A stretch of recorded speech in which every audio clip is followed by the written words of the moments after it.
오늘은 우리 건강생활의 8가지 원칙 가운데 이제 마지막이 되는 트러스트 인 갓에 대해서 해보겠습니다.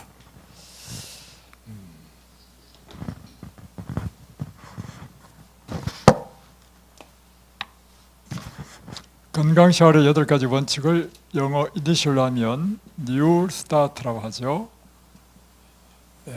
우리가 이제 쭉 하나하나 이제 살펴보았습니다. 그리고 오늘 마지막으로 트러스트 인 갓. 그리고 저는 이 건강생활 원칙 가운데 한 가지를 더 첨부하고 싶습니다. 그것은 건강생활의 지혜라든가, 그리고 또 좋은 음식, 올바른 식사에 보면 위생, 청결 굉장히 중요하게 언급하고 있습니다. 그래서 내일은 위생과 청결에 대해서 또 좀 해보고, 오늘은 T, 이런 트러스트 인 갓입니다. 하나님을 믿는 믿음, 이것이 우리 건강에 미치는 영향에 대해서 한번 보겠습니다. 여러분, 이 신앙, 곧 믿음이 우리 건강에 영향을 미칠까요? 예, 굉장히 중요한 영향을 미칩니다. 미국에서요, 연구를 했는데 이것이 미국 의학 잡지에 실렸습니다. 미국 정신과학회 Psychiatric Times 2000년 8월호에 실렸는데요. 경건한 종교적 영적 신앙생활이 건강 장수 비결이다, 이렇게 제목으로 여러 사람들의 연구한 결과를 싣고 있습니다. 그 중에 슈머 박사가 연구했는데요, 일주일에 한 번 이상 종교 집회에 참석하는 사람들은 그렇지 않은 사람보다 7년 이상 더 장수한다고 발표했습니다. 7년이면 굉장히 큰 거죠.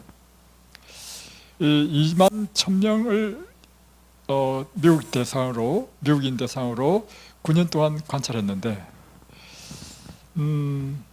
이 장수의 비결의 요건을 여러 가지 요소로 봤습니다. 소득이 높은 사람, 또 고학력, 활발한 사회활동, 유전적으로 건강하게 태어난 사람, 또 금주, 금년 등 건강한 생활 습관, 이와 같은 이 모든 것들이 사실 건강한 장수 비결의 원인입니다. 그래서 사실은요, 소득이 높을수록 더 건강합니다. 왜냐하면 잘 챙겨 먹고 자기 관리를 잘한단 말이에요. 학력이 높을수록 그렇습니다. 학력이 높을수록 이 건강에 대한 관심을 가지고 더 건강을 챙긴단 말이에요. 그래서 제가 사실은요, 이런 경험했습니다. 이제 의정부 밀락동에서 이제 제가 다시 분당으로 가서 또 교회를 개척했습니다. 의정부 밀락동에서는 이 지역 사람들의 필요가 무엇인가?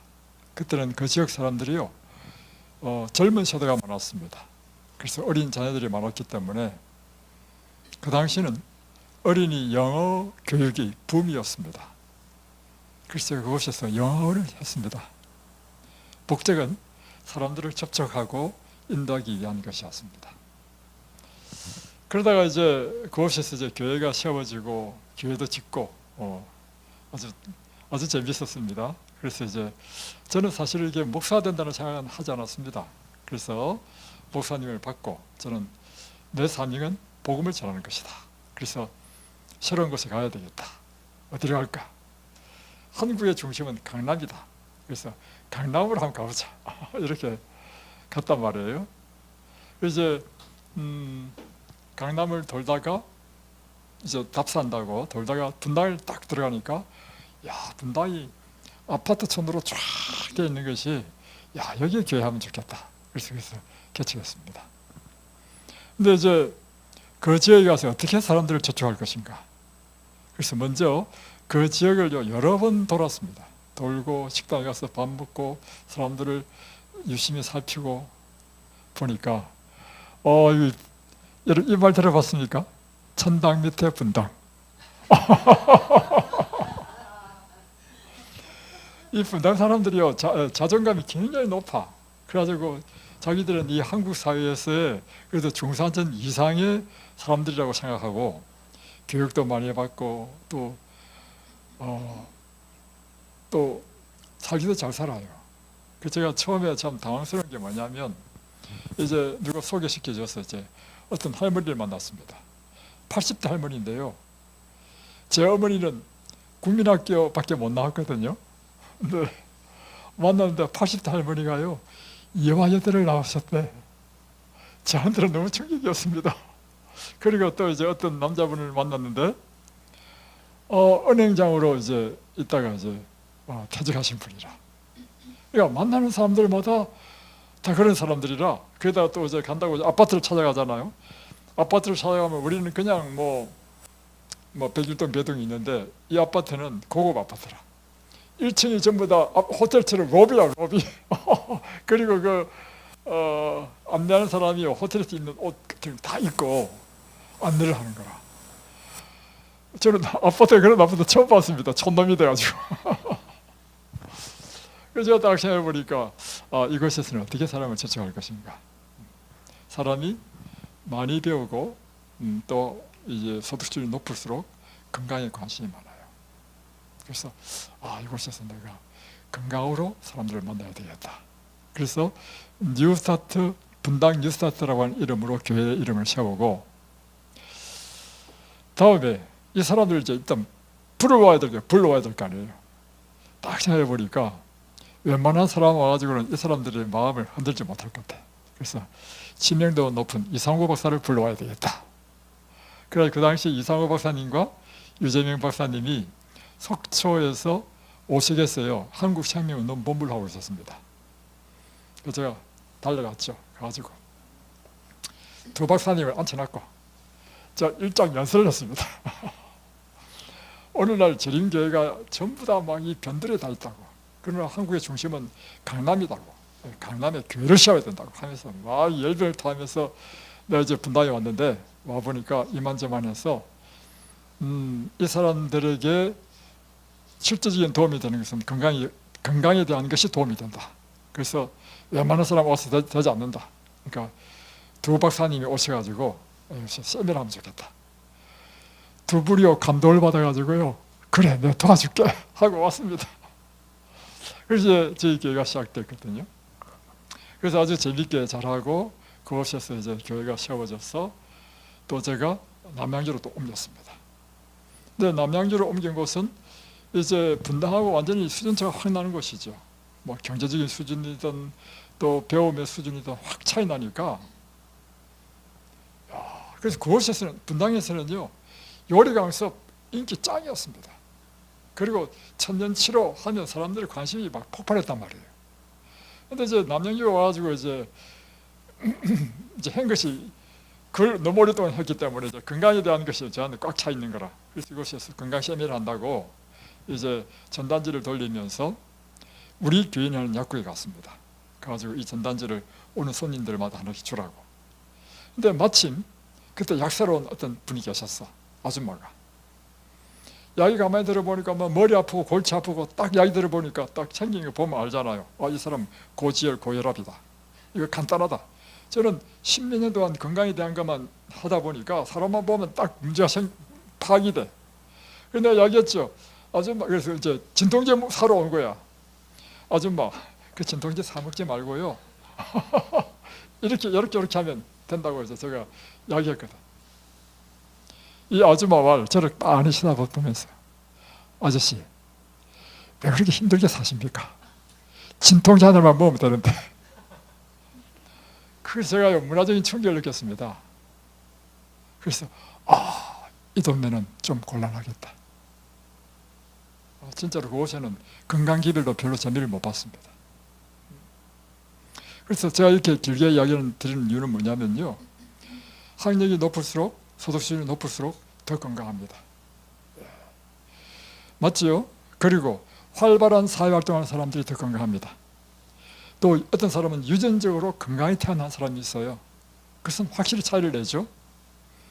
그리고 술 안 마시고 담배 안 피우고, 그리고 건강생활을 하는 사람은 건강생활을 하지 않는 사람보다도 훨씬 건강합니다. 그렇죠? 그런데 이와 같은 요소 가운데 또 하나는 무엇이 포함되느냐면, 규칙적으로 신앙생활을 하는 사람이 훨씬 더 건강하다는 것입니다. 그래서 신앙심이 깊은 사람이 왜 이게 장수하는가 보니까 그들은 성도와의 교제를 갖는다. 그리고 교회 다니는 사람들은 건강한 생활 습관을 갖는다. 그래서 그들이 일반적인 사람보다 더 건강하다는 것입니다. 그 김의신 박사, 유명한 암 전문 의사죠. 세계적으로 이름난 우리 한국의 의사잖아요. 이 김의신 박사가 한 글에 이런 글이 있습니다. 찬양대에서 찬양하는 사람들이요, 일반적인 사람보다도 더 면역이 강하다는 것입니다. 그 이유가 뭐냐? 찬양과 감사를 표현하게 되면 신체 면역 체계가 강화되어서 면역 세포 수가 교회 찬양대원은 일반인보다도 1000배나 더 높다. 와, 이거 엄청난 거 아닙니까? 그러니까 그래서 종교적인 집회에 참여하는 사람들이 더 건강하다. 또 스트라브리치 박사와 그의 연구팀들이 5,286명을 대상으로 28년 동안 관찰해서 결과를 냈습니다. 이분들도 낸 의미가 뭐냐면, 비록 병들고 선천적으로 몸이 약한 사람들이 종교 집회에 더 부지런히 참석하는 경향이 있다. 그러니까 보통 이 신앙심이 많은 사람이 어떤 사람이냐면요, 건강하고 잘난 사람은요 별로 그런데 관심이 없습니다. 왜냐하면 자기가 잘나가지고. 그런데 괴로운 사람 보면요 다 깨지고 상하고 이런 사람들이 오잖아요, 사실은. 그러니까 이 건강상으로도 이렇게 허약한 사람들이 종교 집회에 더 잘 참여한다는 것입니다. 그럼에도 불구하고 이 사람들이요, 일반적인 사람보다도 더 장수한다는 것입니다. 그 외에도 뭐 오멘 박사, 리더 박사 뭐 다 연구하면 다 똑같은 내용이 나옵니다. 다 생략하고, 자, 그러면 왜 이렇게 신앙생활을 하는 것이, 믿음을 갖는 것이 일반적인 사람보다도 더 건강한가? 첫 번째 이유는요, 정신에 영향을 주기 때문입니다. 신앙이. 사람의 몸은 세포로 되어 있죠. 세포 안에는 핵이 있죠. 핵 안에는 염색체가 있고, 염색체가 곧 유전자 정보죠. 근데 유전자를 알고 보니까 다 뜻이야. 사람은 결국은 무엇에 반응하냐면 뜻에 울고 웃고 기쁘고 뭐 슬프고 다 하잖아요. 그러니까 기쁜 소식을 들으면 우리가 왜 입이 쫙 벌어집니까? 세포가 그것에 유전자가 반응하기 때문에 세포가 반응한단 말이에요. 그러니까 알고 보면 우리 몸은 무엇에 반응하냐면 뜻에 반응해. 그러니까 믿음을 갖는 사람과 믿음을 갖지 않는 사람이 확 차이 나는 거야. 믿음이 없는 사람은요, 믿을 대상이 없으니까 인생의 모든 어려움과 문제가 생기면 누가 해결해야 됩니까? 자기가 해결해야 되지. 그러니까 늘 염려, 걱정, 불안, 공포, 이게 믿음이 없는 사람의 특징이야. 근데 여러분이 믿음이 있으면 어떻습니까? 믿음이 있다 해서 우리 인생의 모든 문제가 다 해결되는 건 아니잖아요. 다 똑같은 문제가 같지만 믿음이 있는 사람은 그것에 대한 반응이 달라. 그렇지. 기도하고 하나님께 맡기고 하나님께 의지하고, 그리고 제 아버님처럼 제 자녀들은, 그분은 인생의 어려움을 딱 당하면 항상 기도해. 그리고는 기도하고 나서 딱 나오면 사실 말씀, 하나님께서 말이야 나의 이런 암시를 주셨어. 의외로 잘 될 거야. 얼마나 긍정적인 분이신지. 그래서 104세까지 사셨다고 하니까. 104세 사셔도요, 무슨 아파가지고 누워서 연명한 게 아니라 돌아가실 때까지 건강하셨습니다. 그러니까 신앙이 있다는 것은 무엇인가 하면 일단 우리의 정서에서 달라. 그러니까 우리의, 여러분, 나를 괴롭힌다. 신앙이 없으면 미워하고 원수지잖아요. 그러니까 속을 끓이잖아요. 그러니까 우리 몸에 온갖 스트레스 호르몬이 막 나오잖아요. 신앙 있는 사람은 내 원수를 사랑하라. 저 사람이 나를 괴롭힌 이유는 하나님께서 나에게 어떤 섭리가 있을까? 생각 구조가 달라요, 구조가.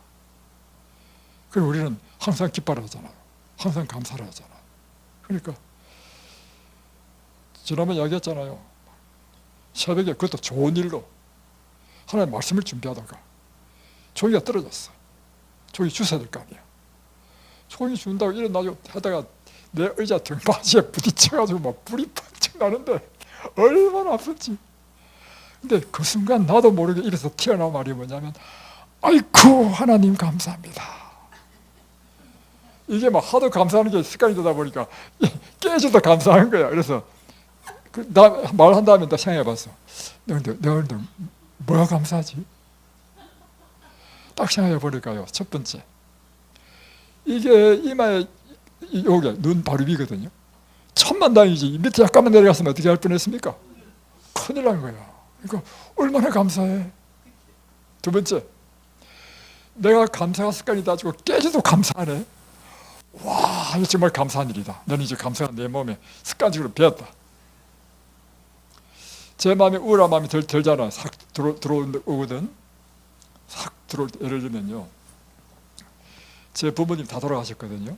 어느 날 자려고 하는데 돌아가신 아버지 어머님이 딱 생각나면서요, 갑자기 마음이 막 슬퍼지고 인생이 허무해지는 거라, 내 마음속에. 그 순간 제가 뭘 딱 깨달았냐면, 이런 감정이 왜 들어오지? 그러면서 나 자신의 감정까지도 이렇게 객관적으로 보는 거라. 그럼 그래, 그분들은 주님의 품 안에서 잠드셨다. 나는 더 이상 그분으로 인하여 나의 삶의 슬픔과 이런 허무감이 있는 걸 나는 용납할 수 없다. 왜냐하면 하나님께서 항상 기뻐를 하잖아요. 의지적으로 제 생각을 바꿨습니다. 여러분, 우리의 모든 것은 무엇에 반응하냐면 내가 의지적으로 무엇을 선택하느냐에 따라서 바뀝니다. 그래서 다니엘의 생애를 변화시킨 것은, 놀랍게 변화시킨 것은요, 그가 18세에 뜻을 정함으로 그 인생이 바뀌었습니다. 그러니까 의지적으로 딱 판단하는 거라. 내 이 감정을 지워야 되겠다. 그러니까 그 순간에 감정을 딱 지워버렸어. 그 이후로 저는요, 돌아가신 우리 부모님 생각하지 않기로 했습니다. 왜냐면 생각하니까 슬퍼. 그러니까 생각 안 하기로 한 거야, 사실은. 이게 신앙의 특권 아닙니까? 이렇게 사니까 이렇게 살지 않는 사람보다 더 건강하겠습니까? 두 번째 건강한 이유, 신앙인이 더 건강한 이유. 여러분이 믿는 하나님이 안 계시면요, 여러분이 곤란과 어려움을 당할 때 도대체 어떻게 할 수 있습니까? 내가 지금 암이 걸렸다. 나 신앙이 없어. 암이 걸렸다. 그러면 내가 믿을 수 있는 사람은 의사밖에 없어. 그러니까 첫 번째 찾는 게 뭐냐면, 나를 고쳐줄 명인을 찾는 거야, 열심히. 누가 이 분야의 폐암의 명인가? 그런데 갔는데 워낙 사람이 많이 밀려가지고 6개월 기다려야 된대. 그래서 아는 사람 막 소개받아가지고 채찍해가지고 받았어. 근데 의사 말, 당신 6개월밖에 못 살겠습니다. 그러면 6개월밖에 못 산다는 선고를 받고 난 다음에 그 다음에 할 수 있는 일이 뭐 있습니까? 아무도 없는 거라. 그런데 예를 들면 내가 이제 하나님 믿는 사람입니다. 6개월밖에 못 산대. 그래요? 알겠습니다. 딱 돌아서서는, 사람은 비록 그렇게 선언하다 할지라도 하나님에게는 능치 못하는 일이 없다. 또 혹 설령 병이 안 고치고 죽는다 할지라도 우리는 부활을 약속받은 사람이다. 그러니 우리의 인생에 큰 어려움을 당할 때 믿음이 없는 사람과 믿음이 있는 사람의 차이는 엄청난 거라. 믿음이 없으면 그 말 딱 된 순간요, 푹 주지 않습니다. 하늘이 무너지는 거죠. 솟아날 구멍도 없는 것입니다. 그런데 믿음 있는 사람은 하늘이 무너져도 솟아날 구멍이 있어. 나는 부활이 있어. 태도가 다르요, 태도가. 두 번째, 우리가 신앙생활을 하더라도요, 대상도 중요합니다. 아무 신앙이나 규칙적인 신앙생활을 한다 해가지고 이런 결과가 나오는 것이 아닙니다. 왜냐하면 그 종교가 가르치는 것이 다를 때는 그 종교의 가르침대로 사람이 변하도록 되어 있습니다. 불교에서는요, 이와 같은 곤란과 어려움을 당할 때요, 해법이 없습니다. 삼재독자를 잃은 그 이야기 전함을 했죠. 여러분 안 들었나? 한 삼재독자를 잃은 과부가 부처님 찾아온 겁니다. 자기 아들 살려달라고. 부처는 살려줄 수 있어요? 없는 것입니다. 그러니까 아무리 설득해도 설득이 안 돼. 그러니까 그러면은 자매요, 저 밑에 마을 가지고 한 번도 죽은 일을 경험하지 않는 집에 가서, 집을 찾아서 7집에서 살을 한 움큼씩 얻어서 밥을 해가지고 죽은 네 아들의 3대 독자의 입술에 밥을 넣어주면 살겠다 했습니다. 그래가지고 희망을 갖고 갔는데 죽음을 경험하지 않고 어느 집이 한 집도 있습니까? 없는 거야. 그러니까 저녁 때쯤 돼가지고 풀이 푹 적어서 터덜터덜 다시 죽은 애를 업고 이제 이 과부가 이제 예수님이 아니라 부처님 찾아온 거예요. 그래, 찾았나? 아니요, 한 집도 없더이다. 그럴 때 부처님이 하신 아주 유명한 말씀이 있습니다. 생자 필멸이니라. 무릇 태어난 사람은 반드시 죽는다. 이게 불교의 가르침입니다. 여기는 그러니까 사망의 위험을 당한 사람들에게 희망의 메시지가 없어. 그냥 체념하라 이겁니다. 그에 비해서 똑같은 이야기가 나옵니다. 누가복음 9장에 보면 나인성의 한 과부가 그의 독자를 잃었다. 그래서 독자가 죽었다. 그래가지고 이제 관에 넣어가지고 이제 장지로 가고 있는 중에 예수님께서 그걸 불쌍히 여기셔서 장례 행렬을 멈추셨다. 그리고 관을 향해서 청년아 일어나라. 죽은 청년이 일어났어. 여러분 같으면 어떤 종교를 믿겠습니까? 그래서 예수님께서 하신 말씀은 나는 생명이요 부활이니 나를 믿는 자는 죽어도 살겠고. 여러분 상식적으로 어떤 종교를 믿어야 되겠습니까? 그죠? 그러니까 여러분 이건 내가 불교를 비하하는 것도 아닙니다. 저도 옛날에 불교 신자였습니다. 비하하는 것이 아니고 합리적으로 여러분 생각해 보십시오. 그러니까 우리가 지금 위기 가운데 빠졌다고요. 위기 가운데서 직접적으로 우리에게 은혜를 베푸시고 구원하실 수 있는 분은 하나님밖에 없는 것입니다. 그래서 부처가요, 이제 80세쯤 돼가지고 병이 나서 이제 죽을 때가 됐습니다. 열반이라 하죠. 그러니까 죽을 때가 되니까 부처의 제자 가운데 아나니안 제자가 부처에게 물었습니다. 스가모니님, 세존이시여, 이렇게 당신이 죽으면 우리는 도대체 누구를 의지하고 살아야 합니까? 어떻게 살아야 됩니까? 이렇게 질문했어요. 이때요, 부처가 유명한 말을 했습니다. 너 자신 속에 있는 등불을 믿고, 이렇게 되어 있습니다. 자기 자신을 등불로 삼고 진리를 등불로 삼으라. 그러니까 결국에는 누구를 믿으라는 것입니까? 자기 자신을 믿으라는 것입니다. 그러니까 믿을 대상이 없어, 한마디로. 그런데 자기 자신을 믿으라는데 나 자신이 지금 암에 걸려가지고 지금 죽을 지경이 됐는데, 그럼 이게 해법이 없는 거라, 한마디로. 그래서요, 이 불교의 가르침이 이것입니다. 스가모니가 마지막 때 한 말이 뭐냐면, 나도 믿지 말고 다른 사람도 믿지 말고 오직 진리를 찾아서 추구하라. 깨달음을 얻으라. 이게 불교의 가르침입니다.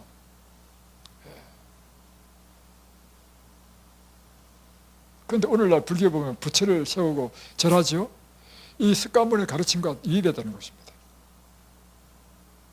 스가모니의 그 가르침 마지막 열반의 그 이야기를 쭉 읽어보면요, 오늘날 불교 국가에서 하는 뭐 부처를 만들고 그 절하고 삼천배하고 그거요, 스가모니 한 말 아닙니다, 여러분. 그래서 부처는요, 이 불교는 부처를 믿는 종교가 아닙니다. 자기를 믿는 종교고요, 진리를 추구하는 종교입니다. 깨달음의 종교입니다. 그것에 비해서요, 기독교는요, 믿는 대상이 있어요. 곧 하나님을 믿는 것. 그 하나님 인간을 구원하시기 위하여 땅에 오신 예수님. 그래서 예수님이나 하나님과 똑같은 말입니다. 예수님을 믿는 것입니다. 그 대상이 있어요. 그리고 그 대상은요, 이 세상을 창조하신 분이에요. 그리고 불가능이 없는, 능치 못한 일이 없는 분이시는 거라. 또 하나 중요한 사실은 그렇게 능력이 엄청나게 많은 그분이요, 우리 인생을 사랑한다는 거야. 우리가 율법 잘 지키고 착한 일만 할 때 사랑하고, 우리가 죄짓고 하면 싫어하고, 이런 분이 아니라 우리가 죄 가운데서 하나님을 떠나고 하나님과 원수 되었을 그때, 이 로마서 5장에 있는 이야기 아닙니까? 우리가 원수 되었을 그때, 우리가 아직 죄인 되었을 때, 우리가 아직 연약할 때, 그때 예수님께서는 우리를 사랑하셔서 우리를 위하여 자기 생명을 바치기까지 사랑하신 분이 예수님이시다. 그러니까 잘 보십시오. 우리가 믿는 대상은 첫 번째, 천지를 창조하신 하나님, 모든 생명에게 생명을 공급하시는 하나님, 그분에는 능치 못하심이 없는 전능하신 하나님. 그런데 그분이 나를 사랑한다는 거야. 이게 중요한 거야. 그리고 내가 곤란과 처지와 어려움이 당했을 때, 속절없는 상태에 있을 때, 그분은 값없이 은혜로 우리를 구원하시는 하나님이란 것입니다. 그래서 여러분, 환자가요 8가지 건강생활 원칙에서 제일 중요한 게 뭔지 아십니까? 하나님을 붙잡는 것입니다. 자, 그러면 중요한 사실, 하나님의 이 은혜, 하나님의 능력이 어떻게 우리에게 임하는가, 그게 중요합니다. 밖에 비가 아무리 많이 와도요, 내가 실내에 있으면요 비 한 방울 안 맞습니다. 하나님이 그처럼 은혜롭고 자비롭고 능력이 많다 할지라도 그분의 능력에 관계없이 살 수 있습니다. 그러면 우리가 그분의 능력이 내 안으로 들어오는 방법은 뭔가? 믿음을 통해 산다는 것입니다. 그래서 하나님의 그 은혜가 내한테 임하는 것은요, 오직 믿음으로. 그래서 의인은 믿음으로 말미암아 사는 것입니다. 그분의 능력이 우리가 뭘 믿느냐?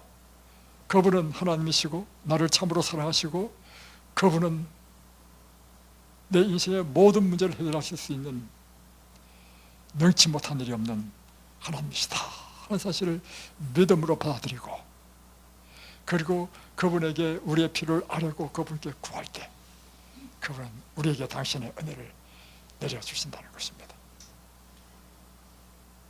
그래서 이제 사복음서에 보면 예수님을 만나서 구원받은 사람들의 공통점이 나옵니다.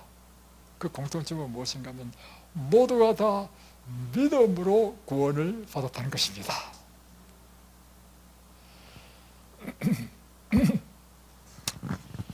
예수님께서 마태복음 5장부터 7장까지 산상수훈을 하셨습니다. 천국복음을 선포하셨습니다. 그리고 산에서 내려오자마자 처음으로 만난 사람은 문둥병자였습니다. 이 문둥병자가 예수님께 와서 주여 원하시면 저를 깨끗게 하실 수 있나이다. 이것은요, 그 속에 어떤 믿음이냐면 예수님은 내 문둥병이라 할지라도 고쳐주실 수 있다, 이 강력한 믿음의 표현인 거라. 그래서 예수님께서 내가 원하오니 깨끗함을 입어라 하니까 그 즉시로 나왔습니다. 그 다음에 나오는 이야기가 어떤 내용이냐면 백부장이 예수님을 만나러 옵니다. 왜냐하면 자기 종이 중풍병이 걸렸거든. 그리고 그래 또 이제 주위 사람들이 이 백부장이 막 아주 훌륭하다고 칭찬을 막 해요. 이 백부장은 이제 이방인입니다. 로마 사람입니다. 근데 자기 집에 있는 종이 지금 중풍병 걸리는데 이 백부장이 와가지고 자기 종 살려달라는 것입니다. 옛날에는요 종이 물건이었습니다. 병들어서 갖다 버리면 됩니다. 근데 이제 이 백부장은 그거 보니까 좋은 백부장이죠. 예수님께서 딱 상황 판단해 보니까 내가 살려줘야 되겠다. 그래 내 집을 가자 하니까 백부장이 하는 말, 주여 우리 집 올 필요 없습니다. 저는 주님께서 우리 집 오는 것을 저는 감당치 못하겠습니다. 다만 말씀으로만 하옵소서. 그리하면 내 종이 낫겠나이다. 여기에는요 백부장의 강력한 믿음이 있습니다. 첫 번째 믿음이 뭐냐면 예수님이 자기 집으로 오는 걸 감당치 못한다는 의미는 신분적으로 엄청난 차이가 난다는 것입니다. 이 백부장은 그 당시에 굉장히 큰 관리, 로마직의 관리였습니다. 그럼에도 불구하고 나는 예수님을 감당하지 못한다는 의미는 뭐냐면 예수님은 하나님의 아들로 그는 인정할 것입니다. 이 말 속에 그는 어떤 믿음을 가졌냐면 예수님은 하나님의 아들이시다. 두 번째 어떤 믿음을 가졌냐, 하나님의 아들이시기 때문에 그냥 집에 올 필요도 없어. 야, 세상에 말씀만 하시면 거리가 얼마나 떨어졌다 하더라도 관계없어. 이 말을 딱 듣고 예수님께서 하신 말씀이, 나는 이스라엘 백성 가운데서도 이만한 믿음을 만나본 적이 없다. 내 믿음대로 될지어다. 그 즉시로 나와버렸습니다. 또 그 다음에 온 이야기가 뭐예요? 전부 다 그런 이야기야. 그 다음에 이제 그 중풍병자, 뭐 너무 심해가지고 이제 지붕을 뜯고 달아내리는 중풍이 있잖아요. 그가 예수님께 왔는데 사람들이 너무 많아가지고 그 집에 못 들어가. 여러분이요, 그 마음에 소원이 간절하지 않으면요, 좀 몇 번 구하다가 안 되면 이제 포기해버립니다. 몇 번 시도해보다가 안 되면 포기해버리고. 그러나 여러분이 정말 바라고 원하면요, 절대 포기 안 합니다. 어떤 어려움과 역경이라 할지라도 그걸 뚫고 나온단 말이에요. 그러니까 이 백부장이, 아니 이 중풍병자가 그 친구의 도움을 얻어가지고 이제 누워있는, 움직이도 일어나지도 못하는 중풍병자요, 친구가 이제 4명이서 들고서 들고 딱 멀리서 왔는데 보니까 못 들어가. 그러니까 포기를 안 해. 지붕으로 올라가가지고 지붕을 뜯고 나를 내려달라. 그러니까 친구들이 생각해, 지붕 올라가려면 사다리를 놓고 해야 될 거 아니겠습니까? 그러니까 어떻게 올라가는지 몰라도 언니 올라갔어. 가지고 또 남의 집 지붕 박 뜯으면 됩니까? 여러분의 소원이 간절하면요, 막 체면 생각 않습니다. 남의 집 지붕이 뜯어지면 어때? 내 생명이 더 중요한데. 막 뜯고 막 자라내렸어. 예수님이 그거 보고 얼마나 감동을 받았는지.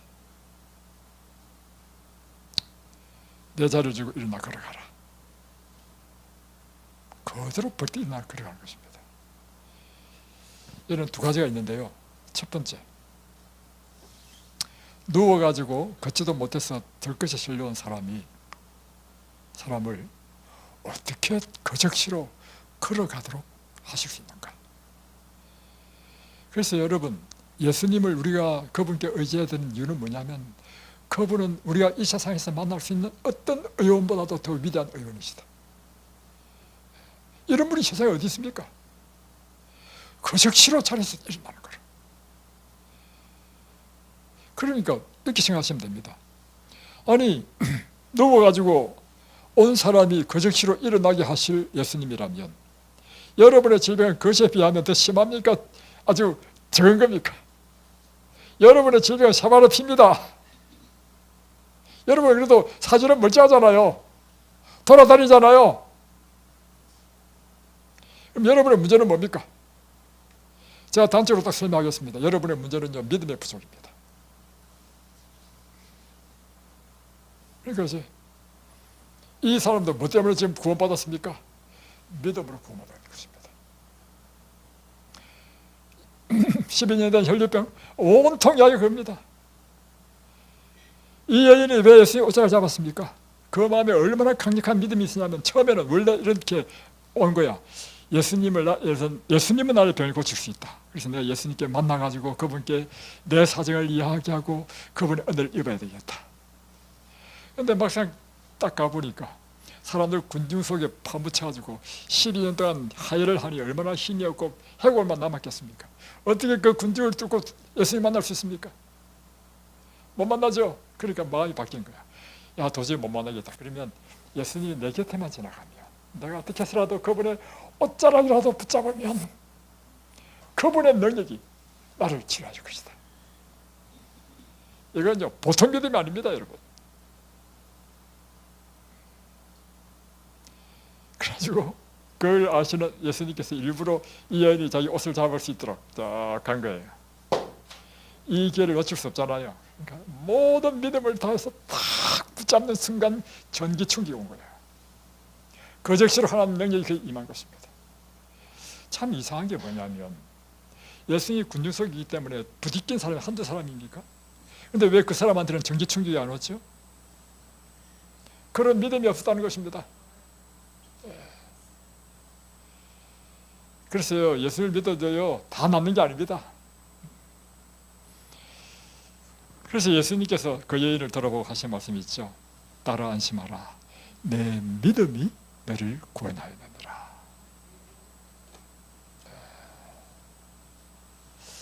이런 능력이 있는 예수님이요, 한 명도 치료하지 못한 곳이 있었습니다. 그것은 자기 고향인 나사렛 동네에서는요 단 한 명도 치료하지 못했습니다. 성경에는 뭐라고 기록했냐면 그 동네 사람이 어릴 때부터 본 거야. 예수님을 깔봤어요. 다시 표현하면 예수님을 구주로 믿지 않았다는 것입니다. 그러니까 예수님께서 한 사람에게도 능력을 행하지 않으시는 것입니다.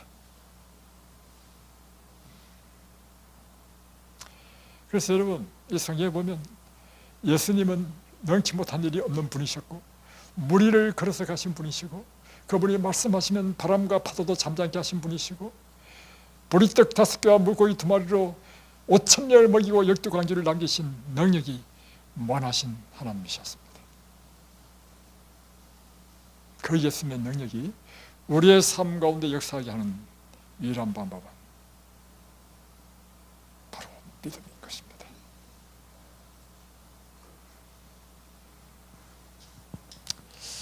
이곳에 이제 한 환자가 왔습니다.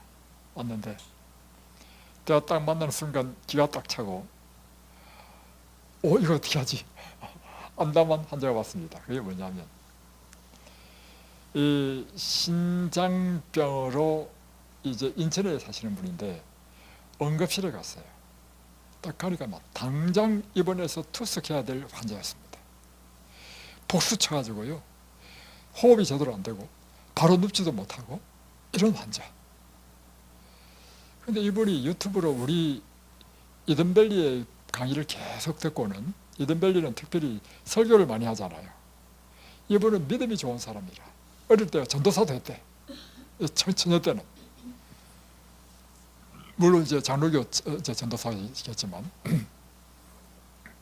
근데 이제 이 자매가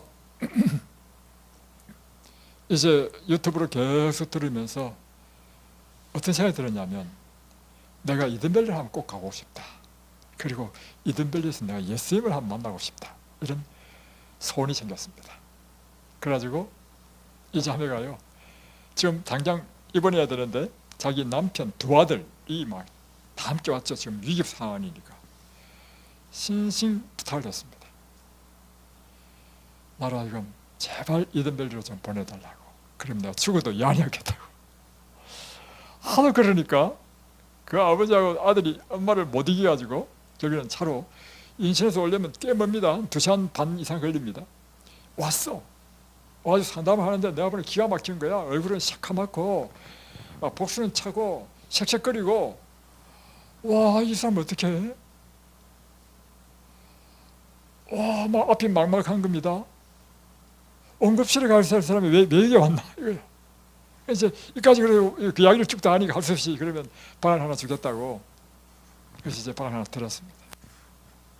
이 자매는 이제 자기 남편하고 두 아들은 집에 가고 이 자매는 너무 행복한 거야. 왜냐하면 내 마음의 소원 어떤 사람 이든밸리 왔다 이거야. 많은 사람들이요 내가 전화를 받아보면 이든밸리를 한번 와보는 것이 소원인 사람 많더라고.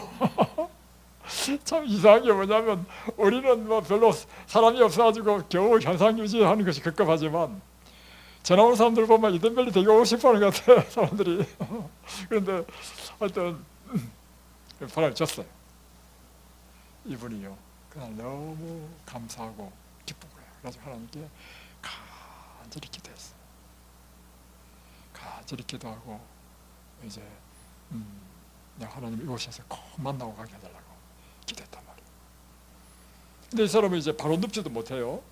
이 뭘 세워가지고 이제 이 비스듬히 이렇게 누워야 돼요. 그리고 숨도 제대로 못 쉬는 사람입니다. 복수는 차 있고. 그걸 기도하다가 이제 잠이 딱 들었어. 근데 밤중에 소변을 보고 싶은 거야.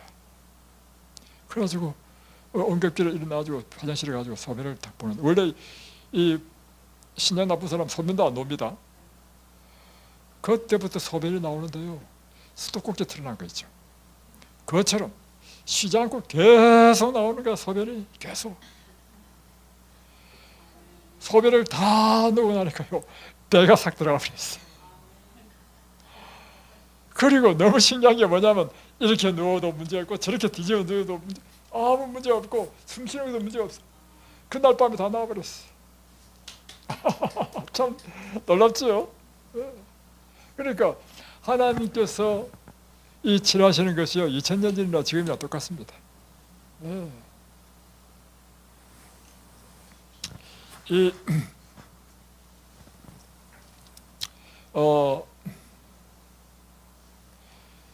제 딸이, 막내딸이요, 이제 태어나가지고 100일 잔치를 했습니다. 100일 잔치를 하고 나서부터 애가 이제 열이 막 오르고 울기 시작하는데, 그치지 않고 막 자꾸 우는 거야. 밤새도 밤낮으로. 그리고 나중에 막 손에 막 이게 막 뭐 껍질도 다 벗겨져. 그래서 우리는 병원에 가니까 동네 병원에서는 뭐 감기라고 뭐 감기약 해열제를 주었어요. 근데 해열제를 줘도 열이 안 떨어져. 그래서 이제 큰 병원 이제 삼육의료원에 갔단 말이에요. 가니까 가와사키 병이라는 것입니다.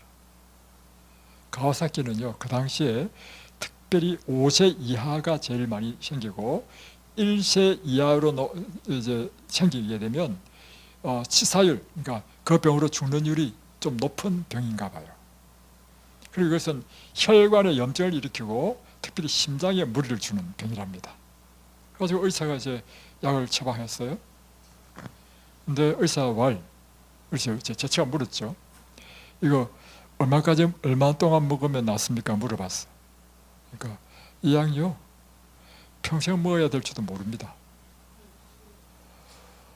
와, 그 말 듣고 제가 이제 저한테 이야기했어요. 저는 사실은요, 사람이 단순한 사람이고요, 좀 약간 무식한 면이 있습니다. 그래? 그러면 여보, 우리가 하나님께 구하자 하고는요, 약을 몽땅 쓰레기통에 딱 내버리고 하나님께 기도했습니다. 하나님, 성경의 수많은 환자를 고치신, 능치 못하신 우리 하나님께서 내 딸을, 지금 가와사키 병인데 주님 고쳐달라고 간절히 기도했습니다. 나왔습니다. 약 하나 안 먹고. 지금 시집 갔습니다. 잘 살고 있습니다. 그 딸이요, 이제 좀 컸을 때, 초등학교 들어가기 전인데, 이제 오빠가 이제 뭐 패스파인더라든가 이런 뭐 캠프 갔다가 돌아오는 날이 되었습니다. 그러니까 며칠 있다가 이제 돌아오니까 이제 우리가 시장 가서 이제 오빠 오는 날이니까 이제 맛있는 반찬 한다고 이제 마트에 갔단 말이에요. 그러니까 이 막내딸이 오빠 온다고 좋아가지고요, 그 마트에서 막 깡총깡총 뛰는 거라. 그러니까 학교 가기 전이거든요. 깡깡깡총 뛰다가 탁 넘어졌는데, 하필이면 그 물건 담는 카 있잖아요. 그 모서리에 부딪혀가지고 이게 쭉 찢어져 버렸어요. 이렇게. 이게 덜렁덜렁해. 그러니까 제가 놀래가지고 막 급하게 들어가지고 이제 가까운 의정부 백병원에 갔어요. 저한테 전화 온 거예요. 여보, 지금 여기 의사가 이야기를 하는데 이게 뭐 몇 방울을 집어야 된다는 거야. 찢어졌어요. 여기 쭉 찢어졌어요. 그래서 내가 물어봤지. 그럼 뭐 흉터 생기나 안 생기나 물어봤어. 왜냐면 여자가 흉터 생기면 안 되잖아. 흉터 생긴대. 그래? 그러면 깊지 말고 그냥 와. 그래서 제가요, 깊지도 않고, 저는 좀 제 따라 하지 마십시오. 저는 좀 무식한 사람입니다. 그래서 그냥 왔어. 근데 뭐 이게 막 시퍼렇게요. 막 이런 게 시퍼렇게 이렇게 기도했습니다. 하나님 고쳐달라고. 이거요 흉터도 없이 깨끗하게 뿌듯하게 깨끗하게 나왔습니다. 그러니까 저는 확실히 그러니까 여러분 나는 그렇게 생각합니다. 믿음은 하나님의 능력이 우리를 통하여 역사하는 통로다.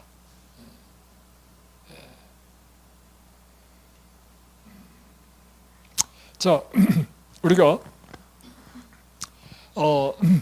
예수님이 계시면 우리 예수님을 직접 만나러 가면 되지만 지금은 예수님이 안 계시잖아요. 뭐 어떻게 우리는 예수님을 만납니까? 말씀이 육신이 되어 우리 가운데 오신 분이 예수님이잖아요. 우리 다 지금 말씀을 통해서 예수님을 만납니다. 그래서 우리가 예수님을 믿고 의지한다는 의미는 뭐냐면 하나님의 말씀을 우리가 믿고 그 말씀에 순종한다는 뜻입니다. 그리고 우리가 하나님께 은혜를 구하는 것은 기도고.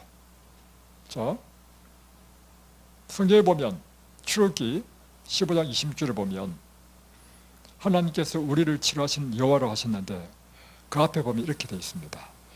내 말을 잘 듣고 내 복의 의를 행하며 내 계명을 지키고 내 모든 규례를 내 계명에 귀 기울이고 내 규례를 지키면, 그러니까 하나님의 율례, 하나님의 말이 성경 말씀이잖아요. 이 말씀을 잘 읽고 이 말씀에 따라 의를 행하며 그 말씀대로 순종하라는 것입니다. 그러면 애굽 사람에게 내린 어떤 질병도 내게 내리지 않을 것이며 나는 너희를 치료하는 여호와이니라.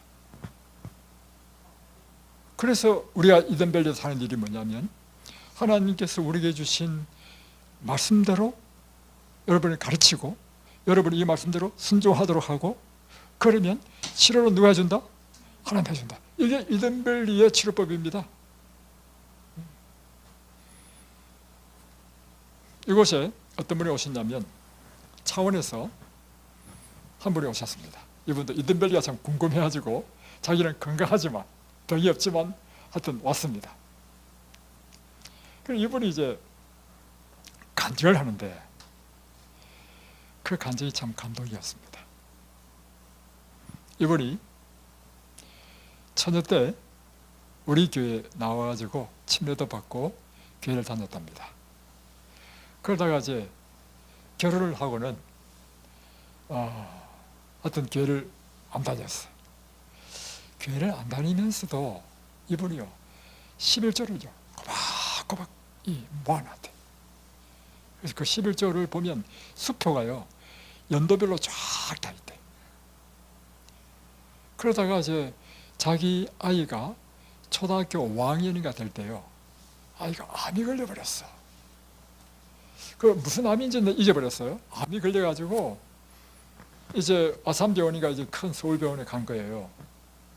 가니까 그 병동에 보니까 그런 애들이 있는 그 소아암 병동에 이제 있을 거야.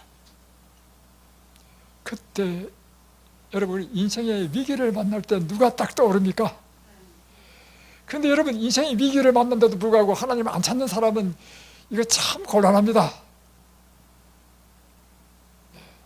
이 사람은 인생의 위기를 딱 만나니까 제일 떠오르는 게 뭐냐면 하나님이 딱 떠오르는 거야. 내가 처녀 때 다녔던 그 재림교회 그곳에서의 예수님. 그러면서 무슨 말씀이 딱 떠오르냐면 재림교회에서 뭘 배웠냐면 창세기 1장 29절에 있는 말씀 배운 것이 딱 떠오르는 거라. 창세기 1장 29절이 뭐냐면 너희가 먹을 식물은 이 씨 맺는 채소와 씨 가진 열매 맺는 나무, 과목이다 하잖아요. 그게 딱 들어오면서 내 아이에게 하나님께서 가르치신 이 처방대로 채식만 시키면 낫는다. 이런 그런 믿음이 딱 생기더래요. 그 말씀이 떠오르면서. 그래서 이분이요 창원에서요 이제 자기 아이 있는 서울에 지금 입원하고 있으니까 가까이 친척집에 방을 하나 얻어가지고 날마다 채식으로 병원에 주는 밥 안 먹이고 날마다 채식으로 음식을 준비해가지고 날마다 나갈랐대. 그러니까 다른 애들에 비해서 우리 자기 아이가 막 훨씬 막 점점 더 잘났더래. 암이 다 나와버렸습니다. 그래가지고 여러분, 무엇이 암을 낳게 했습니까? 그게 바로 믿음이야. 믿음이란 무엇이냐? 하나님의 말씀을 믿는 거야. 그 아이가 지금 커가지고요, 군대 갔다 오고요, 지금 대학교 복학했답니다.